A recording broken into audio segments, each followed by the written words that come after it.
अवधूत चिंतन श्री गुरुदेव दत्त. श्री स्वामी समर्थ. तुम्हा सर्वांचं आपल्या चॅनलमध्ये खूप खूप मनापासून स्वागत. गुरुपौर्णिमे विशेष प्रत्येक जण आपापल्या घरात काही ना काही सेवा करत आहे.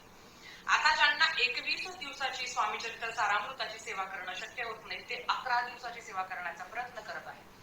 आता 11 दिवसाची सेवा म्हणजे 19 तारखेपासून ते 29 तारखेपर्यंत हा संपूर्ण 11 दिवसाच्या कालावधीमध्ये तुम्ही महाराजांची सेवा करू शकता.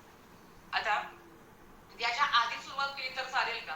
तर तुमची इच्छा असेल तर नक्कीच तुम्ही आधीही सुरुवात करू शकता, पण शक्य असेल तर तुम्ही लवकरात लवकर सेवेला सुरुवात करा. आता ही 11 दिवसाची काय सेवा आहे ना तेच आपण आजच्या व्हिडिओमध्ये माहिती बघणार आहोत. तर चला व्हिडिओला सुरुवात करूया. सगळ्यात आधी तुम्ही 11 स्वामी चरित्र सारामृत आवर्जून पठण करू शकता. अगदी तुम्ही आता काय होतं ना, एक तर मासिक धर्म, कधीतरी अचानक काहीतरी अडचण येते, मग त्याच्यामुळे त्या दिवस आपली सेवा स्किप होऊन जाते. मला एक सांगायचं आहे की एक अट्टहास करावा, सेवेसाठी पण एक तळमळ असावी की मला करायचं आहे. माझ्यात किती पण अडचणी असेल, माझ्यात कितीही दुःख आल्या आहे समोर, तरी पण सेवेसाठी एक तळमळ खूप महत्वाची आहे आणि तीच तळमळ ना तुम्हाला सेवा करायला भाग पाडते. आज झालंच नाही, खूप इच्छा आहे ताई पण होतच नाही, करतच नाही, असे असंख्य कमेंट्स येतात. त्याच्यावर हे उत्तर आहे की आतून आलं पाहिजे. ज्या पद्धतीने आपल्याला भूक लागते ना, आपल्याला समजत नाही, जे असेल ते खातो. नाही तर कधी कधी आपण थोडंसं हे करतो की ही भाजी नको, ती भाजी नको, पण जेव्हा भूक लागते तेव्हा काही समजत नाही. हे त्याच पद्धतीने आहे की सेवेची पण भूक लागली पाहिजे की मी किती दुःखात आहे, किती संकटात आहे ना, तर वाचल्याशिवाय मला बरं वाटणार नाही. माझी ती भूक आहे सेवेची, ती थांबणार नाही. तर आता आपल्याला काय बघायचं आहे, तर तुम्ही अगदी आजपासून तुम्हाला जेव्हा जमेल तेव्हा, म्हणजे एक दिवस स्किप झाला, 2 दिवस कंटिन्यू सेवा झाली, परत एक दिवस स्किप झाला, हरकत नाही, पण मला आहे ना गुरुपौर्णिमेपर्यंत महाराज तुमची सेवा करायची. मग कशी करू शकतो? तर स्वामी चरित्र सारामृतचं तुम्ही पठण करू शकता. 11 दिवस लगातार रोज 11 वेळा तारक मंत्राचं तीर्थ तुम्ही प्राशन करू शकता.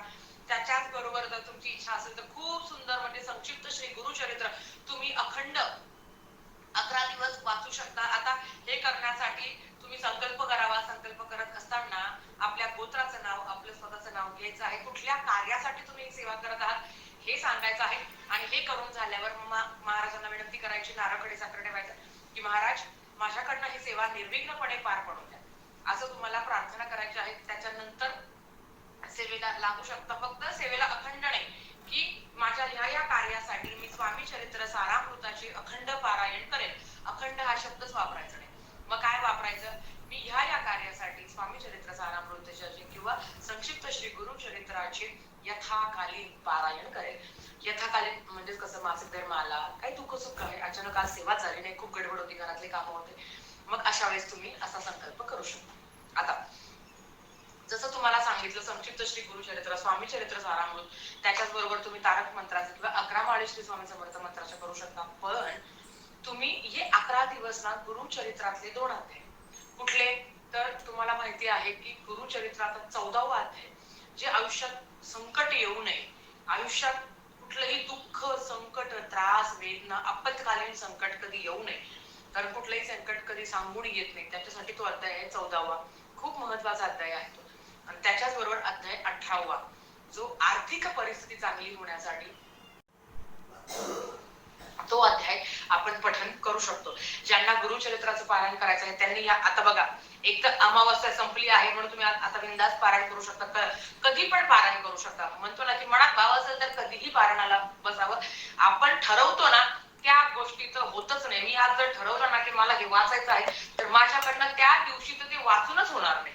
म्हणून वाटलं लगेच बसलं म्हणजे ठरवते, करते, होते, होईल, करू, आज दिवसभर आहे नाही, मला वाटलंय आता मी आत्ताच्या आत्ता बसणार आणि मी ती सेवा करणार. जे माझ्या बाबतीत तरी होतं की आज मी ठरवलंय की आज मला हे करायचंय आणि ते झालं, असं कधीच होत नाही. त्याच्यात इतके विघ्न आडवे येतात. मग अशा वेळेस वाटलं लगेच बसलं, सेवा पूर्ण. असं तुम्ही पण करा. जर तुमच्या पण आयुष्यात असं काही दुःख असेल किंवा मनातल्या कितीही ठरवलं ना तरी पण आपल्याकडनं सेवा घडत नसेल तर नक्कीच तुम्ही हे करू शकता.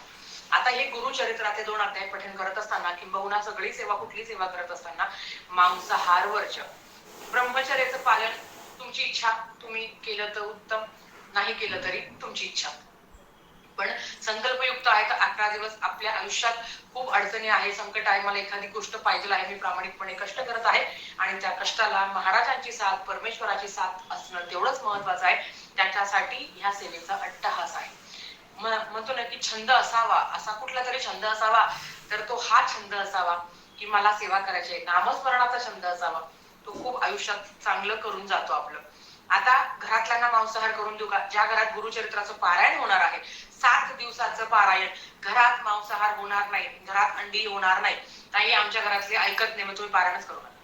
गुरुचरित्राचं तरी पारायण करू नका. स्वामी चरित्र सारामृत घरातल्यांना करून दिलं तर चालतं का? तर चालतं, पण गुरुचरित्र नाही करायचं ना. आता व्यवस्थित करायचं, म्हणजे मग घरच्यांना तशी ताकीद द्या. आणि नाही शक्य झालं ना या गुरुपौर्णिमेला, तर अर्थात लवकरच श्रावण सुरू होणार आहे. तर आज महिन्याला श्रावण सुरू झाला असेल तर तेव्हा तुम्ही करू शकता. कारण कसं आहे ना, नियम अटी महत्वाचे आहे. आपलं एवढी तळमळ करतो आणि आपल्याकडनं काही चुकीचं घडू नये, आणि अर्थात परमेश्वर कधी शिक्षा नाही देत, पण मांसाहार तरी पाळलाच पाहिजे. मांसाहाराचीच म्हणजे मांसाहार केलाच नाही पाहिजे जेव्हा जर तुम्ही कुठली पण सेवा करत असाल. आता स्वामी चरित्र सारामृत तर चालतं, घरातले ऐकतच नाही तर काय करू शकतो.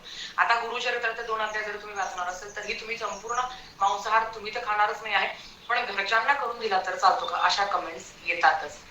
मग अशा वेळेस सांगेल की त्यांना करून द्या, पण तुम्ही करा. आज किती तारीख आहे बघा, आज 15 तारीख आहे. 15 तारखेनंतर किंवा अगदी आज पासून जेव्हा मनात येईल ना तेव्हा उठा, वाचा, सुरुवात करा. आयुष्यात कोणाच्याही आयुष्यात सगळं चांगलं नाही आहे. सगळं आपण करत आलो आहे, जे काही भेटलं आहे आपल्याला लाईफ मध्ये, येडं वाकडं तिकडं, पण त्यांना सरळ करण्याचं काम आपण करत असतो. आणि प्रत्येक जण प्रामाणिकपणे कष्ट करत असतो, पण त्याच्याबरोबर नशिबाची साथ असणं खूप महत्वाचं आहे.